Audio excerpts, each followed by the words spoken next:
चैतन्य चमत्कारी श्री चंदा प्रभु भगवान की, परम शांति विधायक श्री शांतिनाथ भगवान की, चिंतामणि श्री पार्श्वनाथ भगवान की, वर्तमान शासन नायक श्री महावीर भगवान की, 24 तीर्थंकर भगवंतों की, संत श्रोमणी 108 आचार्य गुरुवर श्री विद्यासागर जी महामुनिराज की, पूज्य मुनिवर श्री प्रमाण सागर जी महाराज की, पूज्य मुनिवर श्री अरह सागर जी महाराज की, सम्मेत शिखर तीर्थराज की पावन धरा, इस धरा पर स्थित गुणायतन विश्व का एक अलौकिक जिन मंदिर का निर्माण जहां पर किया जा रहा है। एक ऐसी अनोखी कृति जिसकी दूसरी कोई संरचना पूरे विश्व में नहीं है। वो परिकल्पना यहाँ साक्षात रूप ले रही है। और आज ऐसी पावन धरा पर पूज्यवर मुनि श्री प्रमाण सागर जी महाराज का मंगल पदार्पण हुआ है, मंगल आगमन हुआ है। 100 दिन की लंबी यात्रा और उस यात्रा के पड़ाव में 3 पंचकल्याणक पटना, रामगढ़ और धनबाद के सफल आयोजन के बाद आज महाराज श्री का पुनः इस पावन धरा पर पदार्पण हुआ है। हम शंका समाधान के इस सत्र को आगे बढ़ाएं।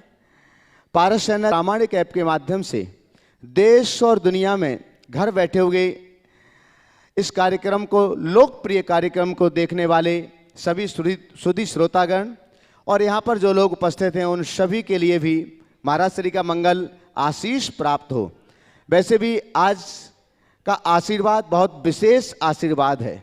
जो लोग यहाँ पर हैं उनने तो साक्षात लिया ही लिया है, लेकिन महाराज श्री आज बाहर से भी बहुत ज़्यादा लोगों के समाचार हैं कि हमारा विशेष नमोस्तु कहिएगा, विशेष नमोस्तु कहिएगा। तो मैं आपके लिए बतला दूं कि आज महाराज श्री अपने जीवन के 55 वसंत पूर्ण कर रहे हैं।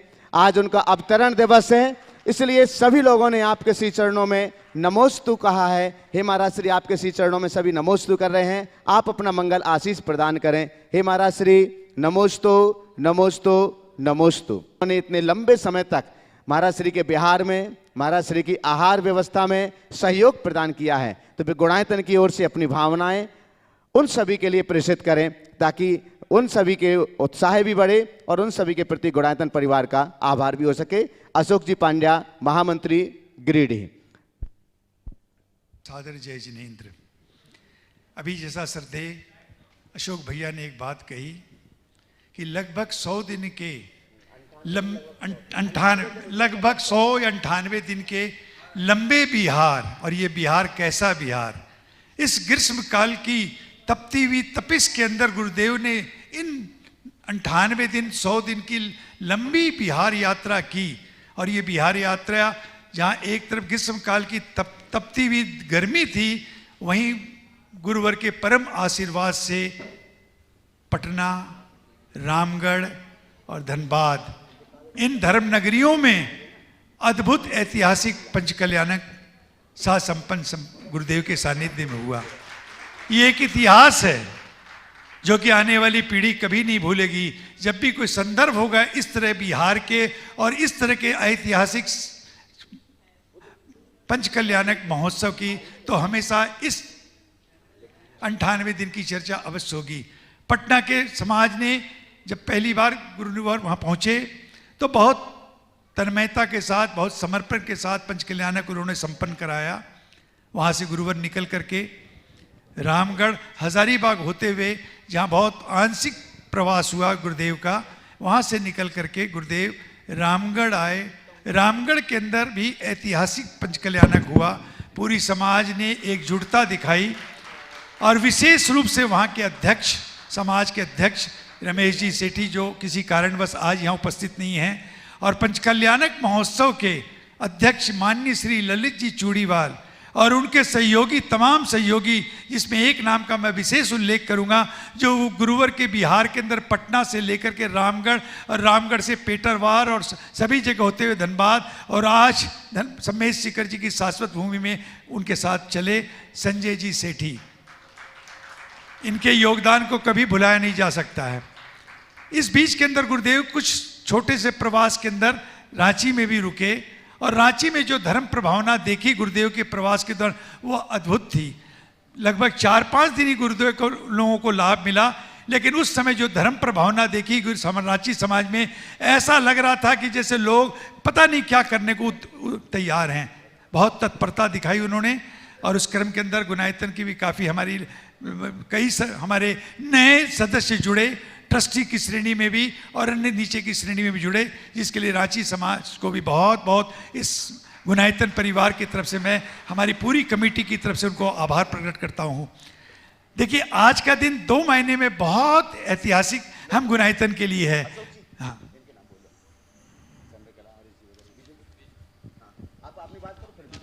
आज का दिन हम गुनायतन परिवार और श्री सेवायतन परिवार के लिए बहुत प्रमुख है।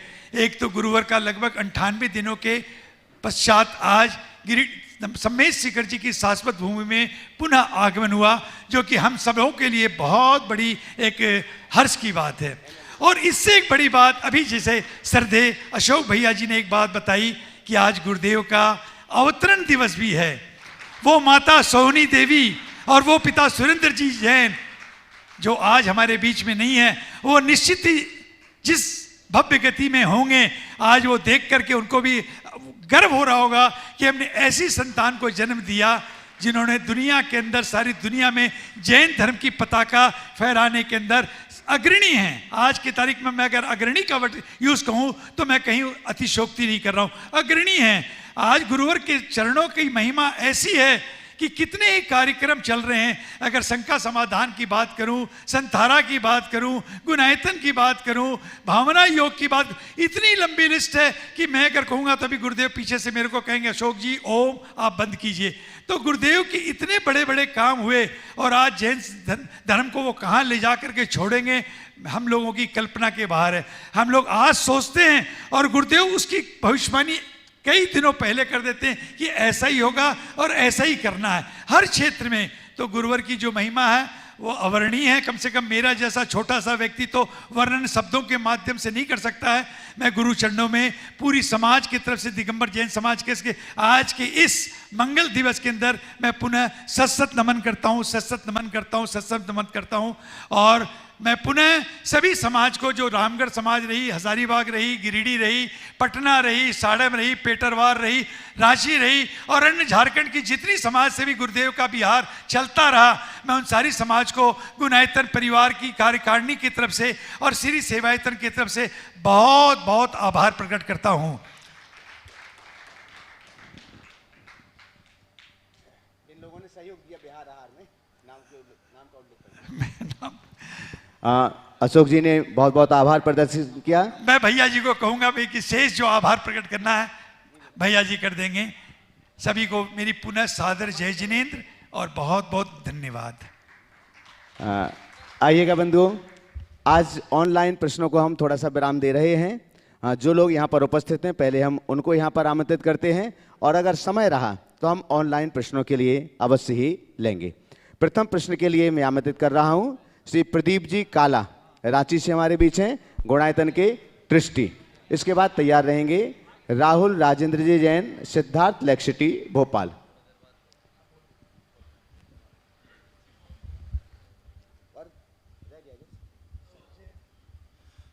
गुरुदेव के चरणों में सत नमन, नमस्तु गुरुदेव। आज आपका अवतरण दिवस है।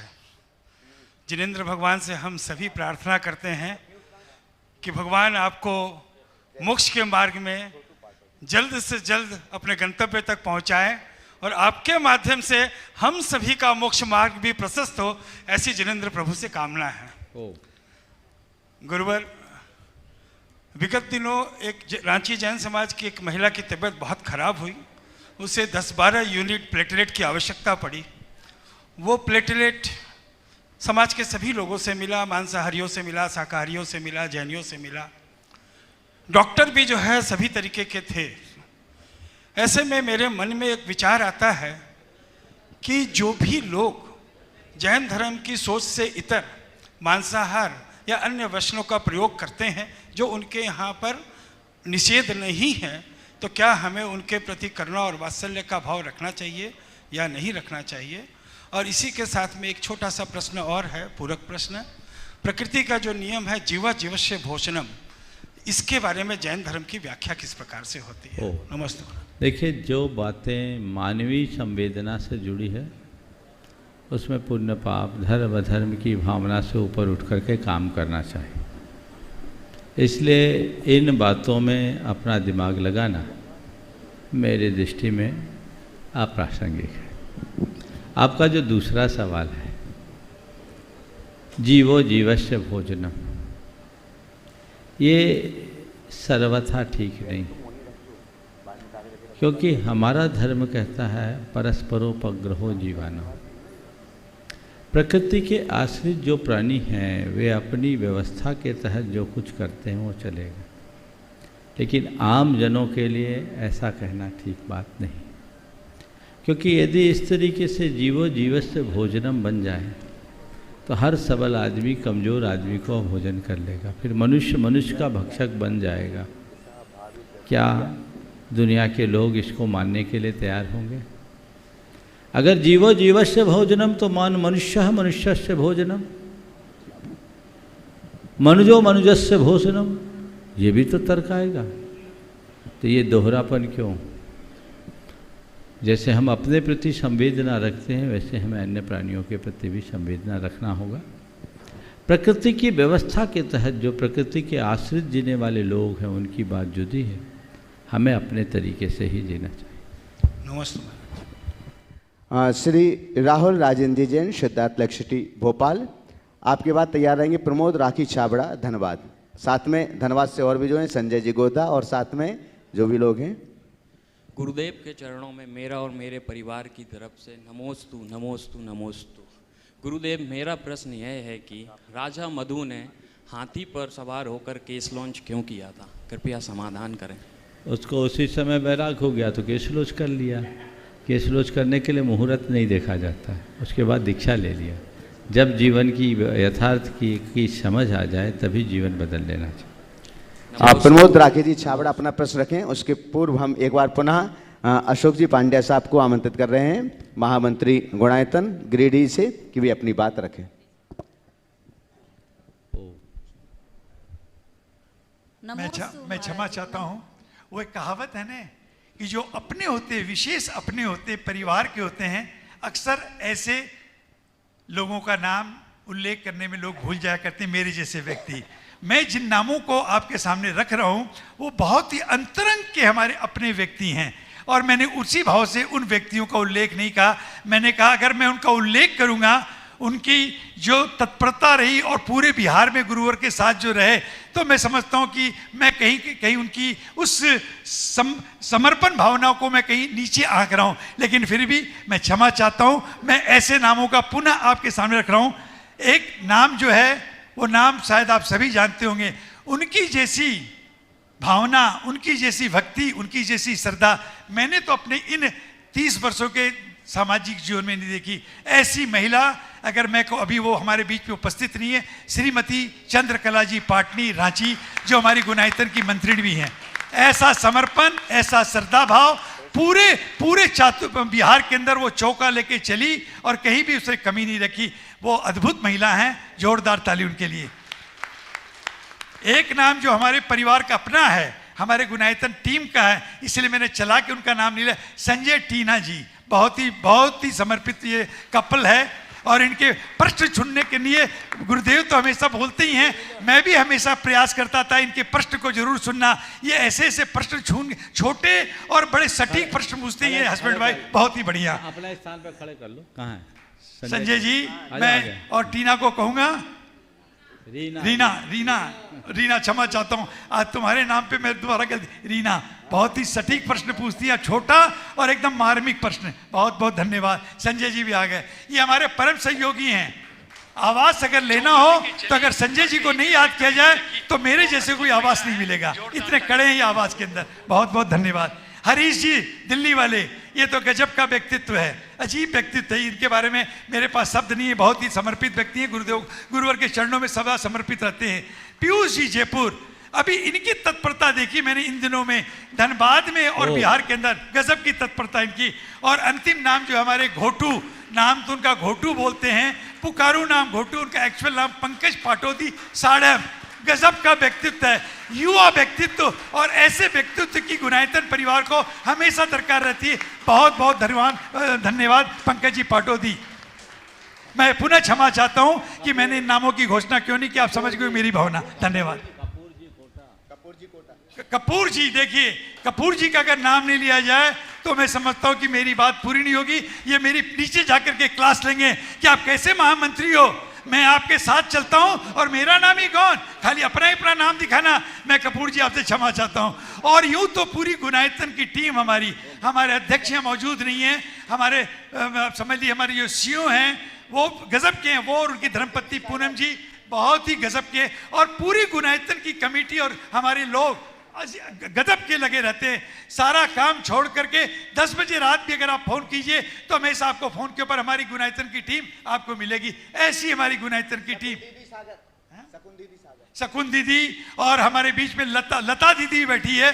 लता दीदी को भी हम बुलाने से, हमारे मंत्री नहीं है, लता दीदी भी हमारी मंत्री हैं, बहुत ही अद्भुत महिला हैं। इनका चौका साल भर चलता है और हम लोग जब भी आते हैं, मैं और हमारे अध्यक्ष महोदय, तो गुरुदेव के हार के पश्चात हम लोग को भी कभी कभी मौका इनके चौके में जाने का मिलता है। बहुत बहुत धन्यवाद। मैं पुनः क्षमा चाहता हूँ, मैं किसी का नाम अगर नहीं लेगा तो मैं पुनः क्षमा चाहता हूँ। गुरुदेव को चरणों पुनः मेरी सादर नमन। प्रमोद राखी जी छावड़ा धनबाद से, साथ में सभी लोग खड़े हैं। नवीन जी अपना प्रश्न भी बाद में रखेंगे। क्या व्यवहार में बच्चा होना, काम में जवान होना और अनुभव में वृद्ध होना क्या किसी भी व्यक्ति को सफलता की ऊंचाई तक पहुंचा सकता है? क्या अगर पहुंचा सकता है तो कैसे? व्यवहार में बच्चा होना, काम में जवान होना, अनुभव में वृद्ध होना व्यक्ति को ऊंचाई तक पहुंचा सकता है, निश्चित। अगर इस संदर्भ में देखा जाए तो ऐसा हो सकता है और ऐसा होना चाहिए। व्यवहार में बच्चा होने का मतलब बच्चे की तरह अनभिज्ञ होना नहीं, बच्चे की भांति विनम्र और सरल होना। काम में जवान होने का मतलब उन्माद में बहने वाले युवक की तरह नहीं, उत्साह और जोश से भरे हुए उद्यमी की तरह जीना। और अनुभव में वृद्ध होने का मतलब शरीर से शिथिल होने वाला नहीं, अपनी चेहरे की एक एक झुर्रियों में हजार हजार अनुभवों की पुट लेकर के चलने वाला मनुष्य होना चाहिए। वही अपने जीवन को कामयाबी के शिखर तक पहुंचा सकेगा। हाँ प्रमोद। हाँ नवीन जी, अच्छा प्रमोद जी पूछना है, उसके बाद नवीन जी। नमस्ते गुरुदेव। रुचि पर आपने एक दिन प्रवचन में कहा था कि व्यक्तिगत समारोह, शादी ब्याह में लोगों की रुचि ज़्यादा होती है और धार्मिक सामाजिक कार्यों में कम। पर मैंने पंचकल्याणक में महसूस किया कि पूरे समाज के पुरुष, महिला और बच्चे महीने भर से स्वयं सुबह से रात्रि तक लगे रहे, जबकि व्यक्तिगत समारोह में वे मात्र पैसा खर्च करने पड़ते हैं। व्यक्तिगत इन्वॉल्वमेंट बहुत कम होता है, इवेंट मैनेजमेंट के द्वारा सब काम करते हैं, सिर्फ पॉकेट में हाथ डालकर घूमते रहते हैं। क्या रुचि भी समय और परिस्थिति के अनुसार परिवर्तित होती रहती है? हमारी प्राथमिकताओं के अनुसार रुचि अपना काम करती है, निश्चित। एक बार तो मैं चाहूँगा धनबाद वालों के स्वागत में जोरदार। थोड़े से लोग लेकिन पूरी तरह जुटे हुए रहे, ये बात 100% सही है कि समाज का हर सदस्य बहुत तत्परता से अपने कार्यों में जुटा रहा और ऐसा ही जुटाव बना रहना चाहिए। जहाँ तक सवाल है समय और परिस्थिति के अनुरूप रुचियाँ बदलती है क्या, मेरा तो ये मानना है और अनुभव भी है, हमारी प्राथमिकताएं हमारी रुचि को निर्धारित करती है। जिस कार्य में हमारी प्राथमिकता होती है स्वाभाविक रुचि उसमें जाग जाती है। फिर यदि कोई उत्प्रेरक मिल जाए तो रुचि में और बढ़ोतरी हो जाती है। आप लोगों की पहली प्राथमिकता थी कि हमें इस पंचकल्याणक को आनंद संपन्न करना है। मंदिर आपने बहुत भावना से बनाया, तो वर्षों के भाव आपके अंदर की उमंग में बदल गई, और जब भाव उमंग में परिवर्तित होती है तो जीवन में एक अलग तरंग उत्पन्न हो जाती है जो व्यक्ति के अंतरंग की रुचि को बदल देती है। ऐसा ही कुछ आप सबके साथ हुआ, जीवन को उसी दिशा में आगे बढ़ाना चाहिए। नमस्ते। नवीन गोधा जी धन्यवाद, आगे तैयार रहेंगे। नरेंद्र बीणा झांझरी कोडरमा। नमोस्तु भगवान, नमोस्तु भगवान। भगवान मंदिर तो बन गया, और मेरे भाव जागे हैं कि मैं रोज़ अभिषेक करूं भगवान का। तो क्या पूजा करना भी साथ में अनिवार्य होगा? बहुत बढ़िया, मंदिर बना तो पुजारी भी बनना चाहिए, बहुत उत्तम बात है कि तुम्हारे मन में अपने आप भाव जागे। मैं तो चाहता हूँ जितने हैं सबके भाव जाग जाए, ताकि मंदिर में भी वही रौनक बनी रहे। जहाँ तक पूजन और अभिषेक का सवाल है, यदि अभिषेक करते हैं अनुकूलतानुरूप पूजन भी करें, पर कदाचित पूजन नहीं कर पाए तो अर्घ चला करके काम चला सकते हैं। जी भगवान, नमस्ते भगवान। नरेंद्र बीणा झांझरी कोडरमा। आगे तैयार रहेंगे सुभाष पूनम जी, CEO गुणायतन। मुनिद्वय के चरणों में हमारे परिवार का और हमारी कोडरमा समाज का बारंबार शत शत नमन, शत शत नमन सदन। और आज हमारा सौभाग्य है कि गुरुवर के 55वें अवतरण दिवस पर इस भव्य समारोह का हमें साक्षी होने का सौभाग्य प्राप्त हुआ है। ये भी गुरुवर के प्रसाद और आशीर्वाद से ही हुआ। पुनः एक बार नमन। और आपके आज 55वें जो अवतरण दिवस, उसी पर मेरे भाव हो रहे हैं। अभी जो एक सज्जन ने अपनी एक प्रश्न पूछा था कि भाई बचपन जैसी सहजता और युवा जैसी कर्मठता और वृद्ध जैसा अनुभव, ये तीनों चीज़ आप में ही साक्षात परिलक्षित होती है। और हम तो आपसे बराबर कुछ न कुछ सीखते ही रहते हैं।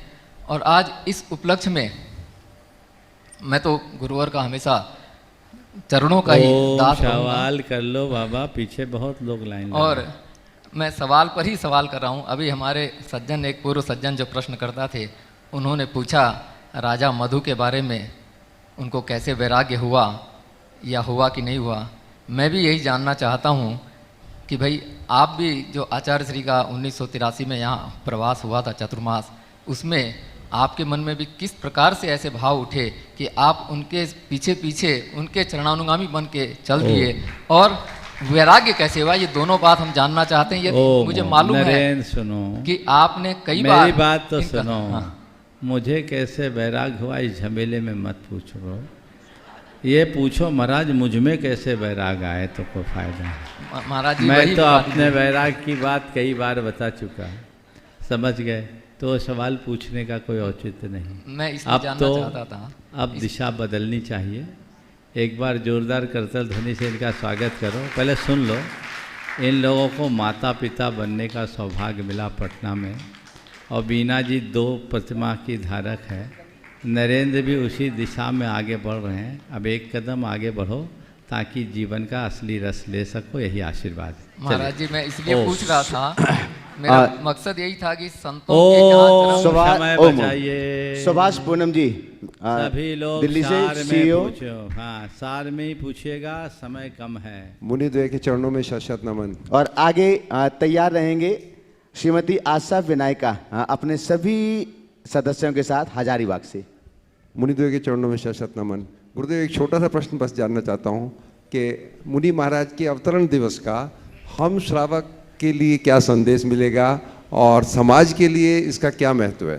देखो, आप जिस अवतरण की बात कर रहे हो तो है ही नहीं, वो तो मर गए।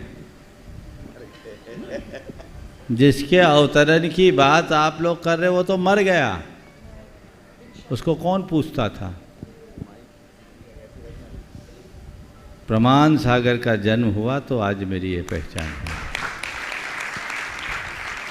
तो पूजना है तो प्रमाण सागर को पूजो। वो तो अतीत की बात थी, चले गई। पर आप लोग हैं कि उसी को पकड़ करके बैठते हो। अतीत को नहीं, वर्तमान को देखें, जो हमारे जीवन के यथार्थ के लिए आधार बने, वो अवतरण है, समझ गए? तो मैंने पहले भी अनेक बार कहा है कि हम लोग जन्मदिन को नहीं मनाते, क्योंकि जन्म तो हर किसी का अज्ञान के साथ, मिथ्यात्व के साथ होता है। एक साधक का असल जन्म तब होता है जब वो दीक्षा लेता है, समझ गए? तो हम दीक्षा तिथि को रोज़ याद करते हैं।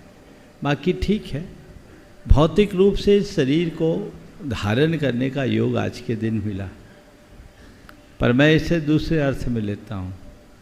आप लोग वर्षगांठ मनाते हो और मैं कहता हूँ गांठ से 1 वर्ष निकल गया।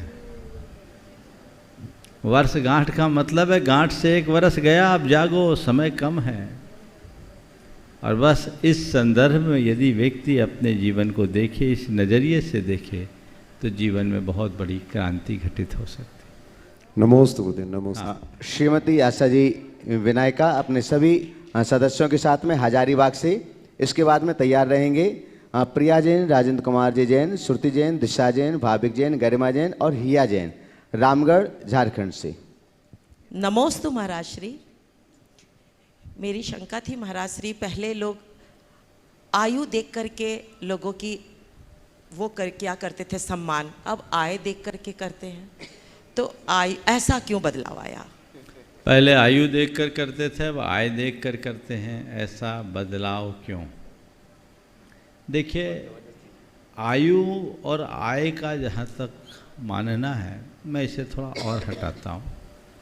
मेरी दृष्टि में ना आयु देखकर सम्मान करना चाहिए, ना आय देखकर सम्मान करना चाहिए, व्यक्ति के गुण देख करके उसका सम्मान करना चाहिए।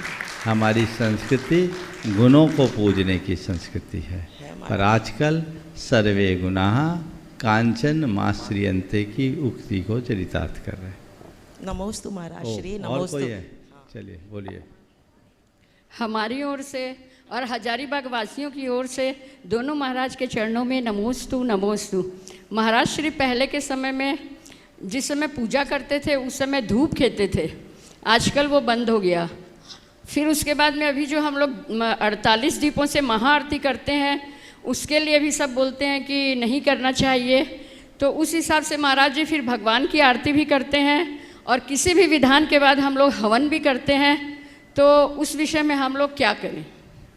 देखिए, धार्मिक क्रियाओं में विवेक का सबसे अधिक महत्व है और हमें विवेक का प्रयोग करना चाहिए। विवेक पूर्वक की गई क्रियाएं ही अर्थपूर्ण होती है। हम धूप चढ़ाएं या और कुछ, क्या चढ़ा रहे हैं ये उतना महत्वपूर्ण नहीं है, क्यों चढ़ा रहे हैं ये महत्वपूर्ण है। अगर मेरे किसी कृत्य में मुझे हिंसा दिख रही है तो मुझे उससे बचना चाहिए, क्योंकि हमारा धर्म अहिंसा है। कोई भी धार्मिक आलंबन हम लेते हैं तो विवेक पूर्वक ही करना चाहिए, जिससे हमारे जीवन का पथ प्रशस्त हो। बस 2 ही। प्रिया राजेंद्र कुमार जी जैन, श्रुति, दिशा, भाविक, गरिमा और हिया जैन। बहुत लंबी लाइन है रामगढ़ से, और ये प्रतिभा स्थली जबलपुर में पढ़ती हैं। इसके बाद तैयार रहेंगे NL जैन साहब जयपुर, कोषाध्यक्ष गुनायतन। एक साथ आ जाओ। हाँ, एक बड़े एक बच्चे। हाँ। द्वय मुनि राजों के चरणों में बारंबार नमोस्तु नमोस्तु नमोस्तु महाराज श्री। अवतरण दिवस की हार्दिक हार्दिक बधाई है महाराज श्री। महाराज श्री, मैं एक विवाह देखी थी बिजोलिया जी में। बिजोलिया जी में एक विवाह हो रहा था, बिजोलिया जी गई हुई थी तो सुधा सागर जी के आशीर्वाद से। तो वहाँ पे वो विवाह, वो क्या था, वो उसमें दूल्हा दुल्हन दोनों व्रत किए हुए थे, उपवास, और मंदिर में वो विवाह हो रहा था। तो वो विवाह और इस विवाह में क्या फ़र्क है, उस विवाह के बारे में देखिए, विवाह का जो शास्त्रीय स्वरूप है वो यही है। आजकल जो विवाह की पद्धति विकसित हो गई है वो पूरी तरह अशास्त्रीय। शास्त्रों में लिखा विवाह कहाँ करो तो क्वचित पुण्याश्रमे सिद्ध प्रतिमा साक्षी के, किसी पवित्र स्थान में, और जहाँ सिद्ध प्रतिमा हो तो मंदिर ही हो सकता है। और उपवास पूर्वक विवाह करो। जिस दिन पानी ग्रहण का संस्कार हो उस दिन स्त्री पुरुष दोनों, पति पत्नी दोनों उपवास करो। विवाह के उपरांत तीर्थ यात्रा करो, और तीर्थ यात्रा करके लौटकर फिर अपने गार्हस्थ्यिक जीवन की शुरुआत करो। ये हमारी शास्त्रीय व्यवस्था है। उस विवाह का नाम क्या था? सुधा सागर जी महाराज ने, ऐसे तो शास्त्रों में यही हमारी विवाह की विधि है, पर महाराज जी ने इसको चक्रवर्ती विवाह नाम दिया। वो इसलिए दिया कि लोग ये नहीं सोचे कि गरीबों का है। और बहुत सारे युवक युवतियों ने ये किया है, कर रहे हैं। कई युवकों ने हमसे प्रेरित होकर के भी किया। तो शास्त्र में यही विधान है। आजकल जो भी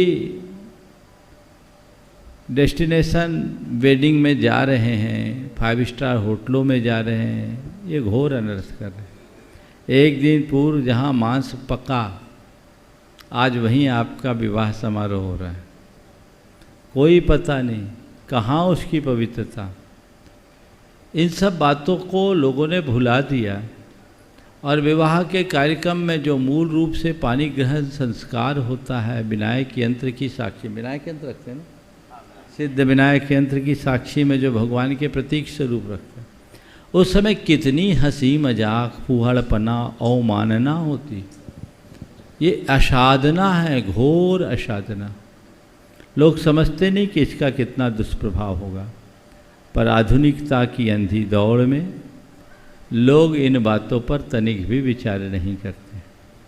हमें इस पर विचार करना चाहिए, गंभीरता से विचार करना चाहिए और उसी हिसाब से अपना काम करना चाहिए। हाँ बोलो, नाम बोलो अपना। श्रुति जैन। श्रुति जैन। हम सबके परम उपकारी महाराज श्री आपको मेरे परिवार और हमारे कोटी जैन समाज की ओर से बारंबार नमोस्तु नमोस्तु नमोस्तु। महाराज श्री, मेरा प्रश्न है कि आजकल जो इतने ब्रांड्स हैं मार्केट में आ रहे हैं तो इसके कारण हमारी इच्छाएं बहुत बढ़ती जा रही है, परिग्रह बहुत ज़्यादा हो रहा है, तो हम इसे कैसे कंट्रोल में रखें और ये जो भटकता मन है इसे कैसे नियंत्रण में करें? ये बहुत ही अहम प्रश्न है। इसी का नाम कंज्यूमरिज्म है, यही उपभोक्तावाद है, जिसने हमारे सोच को बुरी तरह प्रभावित किया है, विकृत कर दिया है। हमें अपने आप को उपभोक्तावादी सोच से बचाना हो और व्यक्ति को आवश्यकता मूलक जीवन जीने का अभ्यास करना हो। भगवान महावीर ने इस बात से बचने के लिए एक सूत्र दिया, मनोज्ञा मनोगेंद्रिय विषय रागत देश वर्जनानी पंच है। मनोज्ञ और अमनोज्ञ इंद्रिय विषयों के प्रति राग देश का परित्याग करो। अगर इससे बचना तो एक ही उपाय है, टीवी और सोशल मीडिया का कम से कम उपयोग करो, जिसके माध्यम से रोज़ नए नए विज्ञापन आते हैं और विज्ञापनों में कंपनियां बहुत खर्च करती। उनका मूल लक्ष्य ही यही है कि जिसे आवश्यकता नहीं है उसे आवश्यकता का एहसास दिला दे, जिसे ज़रूरत नहीं है उसे भी चीज़ें खरीदने के लिए बेताब बना दे। तो ऐसा एडवर्टाइजमेंट आता है आजकल और लोग ब्रांड के चक्कर में लगते हैं। 10 रुपये के साबुन से काम चल जाएगा अच्छे से, लेकिन 100 रुपये का जो ऐड आता है ना, हमें वही ब्रांड चाहिए। ये सोच बदलना चाहिए। हर चीज़ें ब्रांडेड का ये कल्चर अंततः हमें कहीं का नहीं छोड़ेगा। जब तक हम इस पर गंभीरता से विचार नहीं करते तब तक बचा भी नहीं जा सकता। NL जैन साहब जयपुर से, कोषाध्यक्ष गुनायतन। आगे तैयार रहेंगे ब्रह्मचारी तरुण भैया इंदौर। दोनों गुरुओं को सादर नमन वंदन। महाराज जी, मेरी जिज्ञासा सुख एवं दुख से संबंधित है। सुख प्रबुद्ध मन का परिणाम है और दुख विकृत मन का कारण। महाराज जी, विकृत मन क्या है और क्या सत्य और वास्तविकता क्या विकृत मन में आते हैं कि नहीं, या उसके अनुरूप हैं कि नहीं? दुख विकृत मन का कारण। आपने पूछा विकृत मन क्या है। सत्य और वास्तविकता विकृत मन में आते हैं कि नहीं। मैं तो एक ही बात कहता हूँ, एक पानी है साफ स्वच्छ और एक पानी है कीचड़ मिला। दोनों में अंतर देखते हैं। साफ स्वच्छ पानी में जब झांक कर देखो तो आपको अपनी छवि भी दिखाई पड़ेगी और वो पीने लायक भी है। पर गंदा पानी कोई पिए तो पेट भी खराब होगा, स्वास्थ्य के लिए भी हानिकारक होगा और उसमें आपकी छवि भी नहीं दिखेगी। मुझसे पूछो, सत्यनिष्ठ मन साफ पानी की भांति है और विकृत मन गंदे पानी की तरह। जहाँ गंदा पानी होगा, जीवन गंदा होगा, वहाँ सत्य टिक नहीं पाएगा, क्योंकि वो हमारी साफ छवि को घटित नहीं होने देगा। और पानी में विकृति कब आती है? जब सारा कूड़ा करकट उसमें मिल जाता है। विचारों की गंदगी जब हमारे मन से जुड़ती है तो हमारा चित्त विकृत होता है और वही दुखों की सृष्टि करता है। हमें विचारों की गंदगी से अपने आप को पूरी तरह बचा के रखना चाहिए। नमस्ते महाराज श्री। ब्रह्मचारी तरुण भैया इंदौर तैयार रहेंगे। संतोष कुमार, राजेश कुमार, संजय कुमार जी सेठी सरिया, दृष्टि गुणायतन। युगल मुनि राजाओं के श्री चरणों में कोटिशः प्रणाम। नमोस्तु। महाराज जी, दुनिया को जीता जा सकता है संस्कार से, और जीता हुआ भी हार सकते हैं अहंकार से। तो ऐसा प्रबल पुरुषार्थ कैसे करें कि जीवन में अहंकार संस्कार पर भारी न पड़े? जी, दुनिया को जीता जा सकता है संस्कार से, और जीती हुई बाजी भी हारी जाती है अहंकार से। ऐसा क्या करें कि हमारा अहंकार हमारे संस्कारों पर भारी न पड़े। देखिए, अहंकार संस्कार पर भारी कब पड़ता है? जब तक हमारे भीतर ज्ञान नहीं होता। जिस मनुष्य के अंतर मन में ज्ञान प्रकट हो जाता है, उसके ऊपर अहंकार कभी हावी नहीं होता, उत्पन्न ही नहीं होता। अहंकार है क्या? एक प्रकार का भ्रम। अहंकार का अपना कोई वजूद नहीं है। अहंकार किसे कहते हैं? मैं कुछ हूँ, इस मान्यता का नाम अहंकार है। और मैं कुछ हूँ क्या? मैं के साथ जो चीज़ें भी मैंने जोड़ रखी है वह सब काल्पनिक है, यथार्थ कहाँ। मैं बड़ा हूँ, मैं अमीर हूँ, मैं अधिकारी हूँ, मैं परिवार का मुखिया हूँ, मैं समाज का प्रमुख हूँ, मैं पढ़ा लिखा हूँ, मैं पैसे वाला हूँ, मेरे पास बड़ा पावर है, मेरी बड़ी प्रतिष्ठा है, मैं बड़ा रूपवान हूँ, मैं बड़ा ज्ञानी हूँ, मैं बड़ा तपस्वी हूँ। ये सब क्या है? ये सब मेरे मन की मान्यता है। मैं सब हूँ कहाँ? हकीकत तो यह है कि मैं हूँ, लेकिन मैंने बहम पाल रखा है कि मैं ये हूँ, मैं वो हूँ, मैं ये हूँ, मैं वो हूँ, मैं ऐसा हूँ, वैसा हूँ। और वही मेरे अहंकार को जन्म देता, और मैं पूरे जीवन उसे ही पुष्ट करने के लिए लगा रहता। जिस दिन मुझे पता लगेगा कि मैं जो अपने आप को मान बैठा वो तो हूँ ही नहीं, तो फिर अहंकार किसका? सच्चे अर्थों में देखा जाए तो थोती बातों का ही मनुष्य अहंकार करता है। जैसे अपने जीवन के यथार्थ का बोध होता है, उसे अहंकार नहीं होता।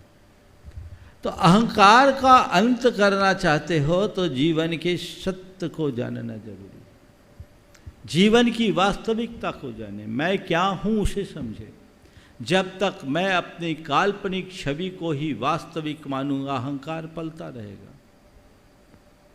ज्ञान इसी का नाम है जो कल्पना और सत्य में भेद कर दे, जो वहम को मिटा सके, यथार्थ का बोध करा सके, भ्रम को मिटा सके। ये भ्रांति जब टूटती है, जीवन की वास्तविकता का बोध होता है, अहंकार चूर चूर हो जाता है। फिर वह व्यक्ति सहज और नम्र वृत्ति से जीना शुरू करता है, और वही हमारे जीवन का लक्ष्य होना चाहिए और उद्देश्य। नमस्ते। संतोष कुमार, राजेश कुमार, संजय कुमार जी सेठी सरिया, ट्रस्टी गुणायतन। आगे तैयार रहेंगे श्रीमती लता जी गंगवाल गया, मंत्री और ट्रस्टी गुणायतन। मुनिदेव के चरणों में मेरा नमोस्तु नमोस्तु नमोस्तु। महाराज श्री, हेलो। बोलो बोलो। द्वादशांग के 12 अंग कौन कौन से हैं, और वर्तमान में कई अंग विलुप्त हैं? महाराज जी, उसके बारे में आप थोड़ा प्रकाश डालें। देखिए, द्वादशांग क्या है पहले तो मुझे ये बताना होगा, फिर उनके अंगों के नाम बताना होगा, पूरा उनका इतिहास बताना होगा। तो उतना बताने के लिए समय नहीं है, पर सार में मैं आपके प्रश्न का उत्तर जरूर दूंगा। भगवान तीर्थंकर भगवंतों ने जो कुछ कहा वह श्रुत कहलाया, जिसे उनके गणधरों ने द्वादशांग के रूप में गूथा, जिसमें आचारांग, श्रुतकृतांग, आचारम सूत्रगतम स्थानांग समवाय व्याख्या प्रज्ञप्तिम यात्री कथा उपासकाध्ययन उत्तराध्ययन प्रश्न व्याकरण विपाक सूत्रम च विनमामि अंतकृत दशांग अनुत्तरोपादिक दश और दृष्टिवाद आदि ये 12 अंग। और दृष्टिवाद में भी परिक्रम सूत्र पूर्वगत और चूलिका ये 4 अलग अलग भेद हैं। ये सब द्वादशांग है, पर आज उनका पूरी तरह लोप हो गया, क्योंकि हमारे तीर्थंकरों ने जो कहा वो गुरु शिष्य परंपरा से एक दूसरे के उपदेश से चलता है। भगवान महावीर के निर्वाण के 580 वर्ष बाद आचार्य धर्मसेन के काल तक लगभग सब लुप्त हो चुका था। केवल दृष्टिवाद अंग के महाकर्म प्रकृति का एक अंश भर बचा हुआ था, जिसे आचार्य धर्मसेन महाराज ने अपने शिष्यों को पुष्पदंत और भूत बलि को दिया, जिनके आधार पर सठखंडागम रचा गया। आज हमारे पास इतना ही बचा है, बाकी जो कुछ है वो अंगबाय। और दूसरी तरफ पेज दोष विहत्ति जो कसाय प्राभृत के नाम से जाना जाता है, ये भी सीधे द्वादशांग से जुड़ा है, जिसे आचार्य गुणधर महाराज ने लिखा। श्रीमती लता जी गंगवाल गया से ट्रस्टी और मंत्री गुणायतन तैयार रहेंगे। अमित वास्तु प्रतिष्ठाचार्य इंदौर। दोनों महाराज जी के चरणों में मेरा बारंबार नमोस्तु। गुरुजी, अपने कृत्य पर दृष्टि नहीं और दूसरों के कृत्य पर दृष्टि रखना, ये कहाँ तक उचित है? सच सुनने से क्यों कतराते हैं? तारीफ चाहे झूठी हो खूब मुस्कुराते हैं, ऐसा क्यों? ऐसा क्यों, उसी से पूछो। लोगों को दूसरों की चीज़ दिखती, खुद की नहीं दिखती। बस व्यक्ति जिस दिन सोच ले कि मुझे अपने गिरेबान में झांक कर देखना है, तो ये बातें खत्म हो जाए। आगे। नमस्ते। अमित जैन वास्तु इंदौर से आगे तैयार रहेंगे। Doctor Pradyumna Jain Delhi trustee Gunayatan. द्विमणि राजों के चरणों में अनंत कोटि नमोस्तु नमोस्तु नमोस्तु। हे गुरुवर, मेरा प्रश्न है पंचकल्याणक संदर्भ में है। वैसे पंचकल्याणक के संदर्भ में है, वैसे तो आपके सानिध्य में पटना, रामगढ़ और धनबाद के पंचकल्याणक ऐतिहासिक प्रभावना के साथ संपन्न हुए, लेकिन पटना का पंचकल्याणक हुआ, कलसारहाड़ हुआ, आपका बिहार हो गया। रामगढ़ का पंचकल्याणक हुआ, कलसारहाड़ हुआ, आपने बिहार कर दिया। धनबाद का पंचकल्याणक हुआ, कलसारहाड़ हुआ, आपने बिहार कर दिया। इतनी अनंत ऊर्जा बिहार करने की, जबकि आपने देखा है कि आप पंचकल्याणक में सबसे ज़्यादा व्यस्त रहते हैं, वो कहाँ से आती है? एक प्रश्न। दूसरा ये है कि पंचकल्याणक में लोग अक्सर हम लोगों से पूछते हैं कि गर्भ कल्याणक और जन्म कल्याणक की आप लोग पूजन क्यों करते हैं, जबकि उनमें अभी तक कोई भगवत्ता प्रकट नहीं हुई है? देखिए, ये बात सही है कि हम पंचकल्याणक में व्यस्त रहते हैं, पर मैं इतना आप सबसे कहूँगा, मैं जितना व्यस्त रहता हूँ उतना मस्त रहता हूँ। इसलिए मेरा सबको संदेश ही है, व्यस्त रहो और मस्त रहो। समझ गए? मस्त रहोगे, ऊर्जा से भरे रहोगे, और पस्त हो जाओगे तो फिर त्रस्त रहोगे। इसलिए चाहे जो हो, मस्त बने रहो और जीवन में एक लक्ष्य करो, बनाओ, काम करो, आगे बढ़ो, अटको मत। अगर ऊंचाई छूना है तो काम करते जाओ, आगे बढ़ते जाओ, थमो मत। बढ़ते रहोगे तो जीवन में सफलीभूत होगे। अब रहा सवाल पंचकल्याणकों में गर्भ कल्याणक और जन्म कल्याणक की आराधना क्यों? हम तीर्थंकर परमात्मा की पंच कल्याणक से समन्वित तीर्थंकर की आराधना करते हैं। तीर्थंकर परमात्मा का जो संपूर्ण व्यक्तित्व है उनके पांचों कल्याणकों में समन्वित होता है। हम उनके गर्भ कल्याणक के साथ वंदना करते हैं क्योंकि उनका अंतिम गर्भ है। उनके जन्म कल्याणक के लिए भी इसलिए करते हैं क्योंकि उनका अंतिम जन्म है, और उनका गर्भावतरण और जन्म लेना भी जगत के कल्याण का कारण है। इसलिए हम उनकी पूजा आराधना करते हैं और उनकी वंदना के प्रति अपना नत शीश रखते हैं। नमस्ते गुरु। डॉक्टर प्रद्युम्न जैन दिल्ली ट्रस्टी गुणायतन आगे तैयार रहेंगे। प्रयाण गंगवाल इंदौर। नमस्ते महाराज। मैं श्री इस बार पंचकल्याण की क्रियाओं में मैंने साक्षात जो है पत्थर की मूर्तियों को भगवान बनते देखा।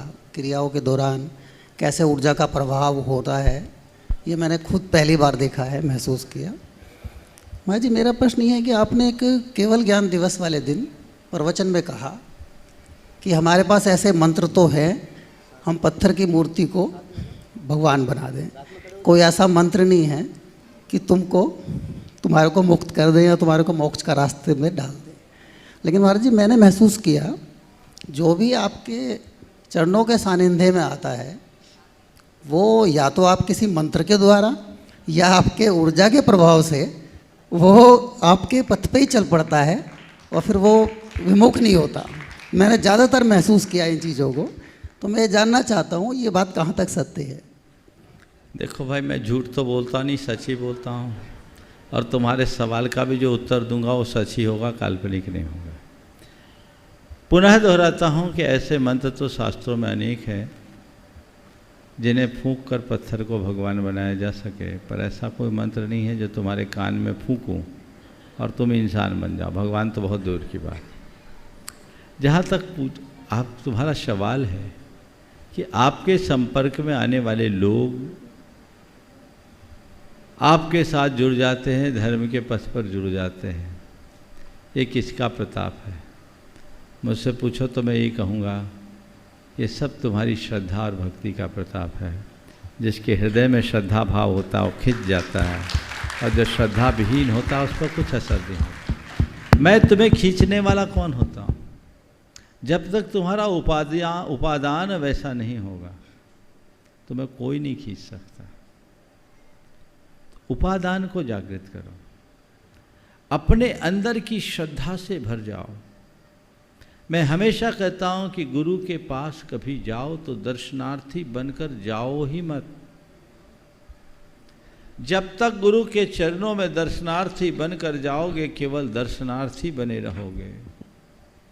गुरु के चरणों में जाकर कुछ पाना चाहते हो तो दर्शनार्थी बनकर नहीं, शरणार्थी बन करके जाओ, सब कुछ पा जाओ। शरणार्थी तब बनोगे जब तुम उन्हें अपने मन की बेदी में श्रद्धा से भर कर बिठा लोगे। तो तुम्हारी श्रद्धा खिंचाव प्रकट करती है। जिसके मन में श्रद्धा जाग जाती हो खुद अपने आप आगे बढ़ने लगता है। तो उस श्रद्धा को हम जगाएं और जीवन के पथ को आगे बढ़ाएं। नमोस्तु महाराज। प्रयाण गंगवाल इंदौर तैयार रहेंगे। रीना संजय जैन गुणायतन। नमोस्तु महाराज जी, नमोस्तु महाराज जी। मेरा ये प्रश्न है, सब लोग कहते हैं क्या धर्म करने से पुण्य मिलता है, तो पुण्य क्या चीज़ होती है? नमोस्तु महाराज जी। पुण्य क्या चीज़ होती है ना? देखो, तुमको अच्छा शरीर मिला, ठीक है ना, मिला। हाँ। तुम्हारी आंखें अच्छी है, कान अच्छे हैं, नाक अच्छे हैं, है ना? तुम्हारी बोली भी अच्छी है, तुम्हारा दिमाग भी अच्छा है ना? तुम्हारे मम्मी पापा भी अच्छे हैं, ठीक है। बहुत से ऐसे होंगे बच्चे भी जिनके आँख कान नाक अच्छे नहीं होंगे। कई बच्चे ऐसे भी होंगे जो हैंडीकैप होंगे, है ना? देखा है तुमने ऐसे? कई ऐसे होंगे जिनके माता पिता भी कोई दारू पीते होंगे, कोई आपस में लड़ते होंगे, कोई भीख मांगते होंगे, देखा? हाँ।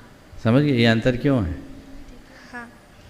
तुम्हारा पुण्य का उदय है कि तुम्हारे पास ये सारी फैसिलिटीज़ है, और उनका पाप का उदय है कि उनके साथ कोई फैसिलिटी नहीं है। समझ गए? तो पुण्य वह है जो हमारे जीवन में सारी सुविधाएं दे, और पाप वो है जो हमारे जीवन में विपत्तियां लाए। तो अपने जीवन को विपत्तियों से दूर रखना चाहते हो तो पुण्य करो। समझ गए? रीना संजय जैन। जी, मेरा एक और प्रश्न है। मेरी दादी बहुत बीमार है। मैं उनको कहता हूँ क्या रात को पानी पियो, और वो 7 बजे के बाद कुछ खाते और पीते नहीं है। तो मैं उनको बोलता हूँ क्या रात को पानी पियो, डॉक्टर भी कहते हैं क्या रात को पानी पियो। तो मैं अगर उनको बोलूँगा क्या पानी पियो रात को 7 बजे के बाद, तो उनको पाप लगेगा या नहीं? वो समझ। अब ये बताओ, जब महाराज जी एक बार भोजन पानी रह करके जिंदा रह सकते हैं तो तेरी दादी नहीं रह सकती क्या? घबराओ नहीं, दादी को मत तोड़ो। समझ गए? चलो। रीना संजय जैन गुणायतन आगे तैयार रहेंगे। प्रदीप टोंगिया उज्जैन। नमोस्तु महाराज जी, नमोस्तु नमोस्तु नमोस्तु। जीवन का अंतिम फर्नीचर, जीवन का अंतिम फर्नीचर। इंसान जीवन भर कंफर्ट के पीछे भागता है, सोने के लिए, बैठने के लिए गद्देदार सीट खोजता है, कार पर गद्देदार सीट ढूंढता है, पर जाना उसी अंतिम फर्नीचर अर्थी से। हम जानते भी है, देखते भी है, समझते भी है, लेकिन इस विषय में सोचते नहीं है। जिस दिन सोचने लगेंगे उस दिन रास्ता बदल जाएगा, फिर हमारी तरह सामान पाटे पे सोना शुरू कर दो। तो जीवन को बहुत अच्छी बात है, व्यक्ति को सोचना चाहिए कि अंत में चिता ही है, अर्थी भी नहीं, चिता है। वो अर्थी भी हटा ली जाती, आँख पे सोना है। बस इस सच्चाई को जानो तो रास्ता अपने आप ठीक होगा। नमस्ते। ओम। केवल प्रदीप टोंगिया आपका। हाँ प्रदीप बोलो। हाँ नमोस्तु महाराज जी, नमोस्तु महाराज। मेरा प्रश्न ये कि परिवार में बड़े बुजुर्ग कुछ लोग यदि महाराज माता जी की आलोचना निंदा करते हैं तो उसमें हम अपने आप को, हमारा कैसा अपना मतलब रोल रहे कि हम उनसे भी, उनको भी हम मतलब देखो, बड़े हों या छोटे, परिवार को हैं या बाहर के, जो व्यर्थ में किसी की भी आलोचना करते हैं उन्हें अत्यंत विनम्रता से कहें कि आप इसमें हमें शामिल मत करो और हमारा समय बर्बाद मत करो। यदि आपको कोई असहमति है तो आप अपने तक रखो, लेकिन दूसरों की आलोचना करने से आपको कुछ लाभ नहीं मिलने वाला। और इतना कहकर वहाँ से खिसक गया। सुनील अजमेरा हजारीबाग, हाँ दृष्टि गुणायतन। आगे तैयार रहेंगे राजेश सेठी। द्वय मुनि राजों के चरणों में दिगंबर जैन पंचायत हजारीबाग का नमोस्तु नमोस्तु नमोस्तु। महाराज अर्चना बेनाडा कोलकाता। महाराज जी, शिखरबंद मंदिर में जो ध्वज लगाए जाते हैं और वो ध्वजा अगर क्लैम्प से बाहर होके टेढ़ी हो जाए और या कोई ध्वजा जो खराब हो जाए उसको बदलते हैं, तो उसको बदलने के लिए फिर क्या कोई विधि विधान करना चाहिए? देखिए, ध्वज आदि का भंग होना अच्छा नहीं माना जाता। ध्वज का भंग होना, छत्र का भंग होना, ये सब एक प्रकार के, अब मैं बोलूँगा तो सब घबरा जाएंगे। महाराज जी बोलेंगे तभी तो ये कोई काम सही होगा। उत्पात के द्योतक हैं और इसके लिए बोला है राजा को क्षति पहुँचती है छत्र भंग और ध्वज भंग होने से। तो यदि कदाचित किसी मंदिर में ऐसा हो जाए, कई बार हो जाता आंधी तूफान बिजली गिरने से, तो उसको तुरंत ठीक कराना चाहिए और उसकी विधि विधान की व्यवस्था होती है और विधि विधान के साथ उसे करना चाहिए। जैसी व्यवस्था उसके अनुरूप उसका कार्य करना चाहिए और यदि तिरछा हो गया तो उसे जितनी जल्दी संभव सीधा करना चाहिए। प्रतिष्ठाचार्यों से संपर्क करके उनका रास्ता खोलना चाहिए। नमस्ते। अशित अर्चना बेनाडा कोलकाता। और आगे तैयार रहेंगे नेमीचंद जैन शमशाबाद। नमस्ते महाराज जी। महाराज जी बोलते हैं knowledge is death of ego, knowledge is death of ego. तो ये दिखता तो नहीं है? ये दिखता नहीं है। शब्द ज्ञान नहीं, ब्रह्म ज्ञान। अभी मैंने थोड़ी देर पहले कहा था कि जिसे अपने जीवन की वास्तविकता का ज्ञान होता है उसका अहंकार खत्म हो जाता है। लोगों को ज्ञान का अहंकार होता है, अहंकार का ज्ञान होना चाहिए। ये बहुत अच्छी बात है। Knowledge is death of ego, बिल्कुल यथार्थ। पर कौन सा अंतर ज्ञान? और जो कह रहे हो कि उल्टा दिखता है वो भी सही है, क्योंकि जिनको अल्प ज्ञान है वही ज़्यादा अभिमान करते हैं। हमें दोनों से इसकी यथार्थ को समझकर आगे बढ़ना चाहिए।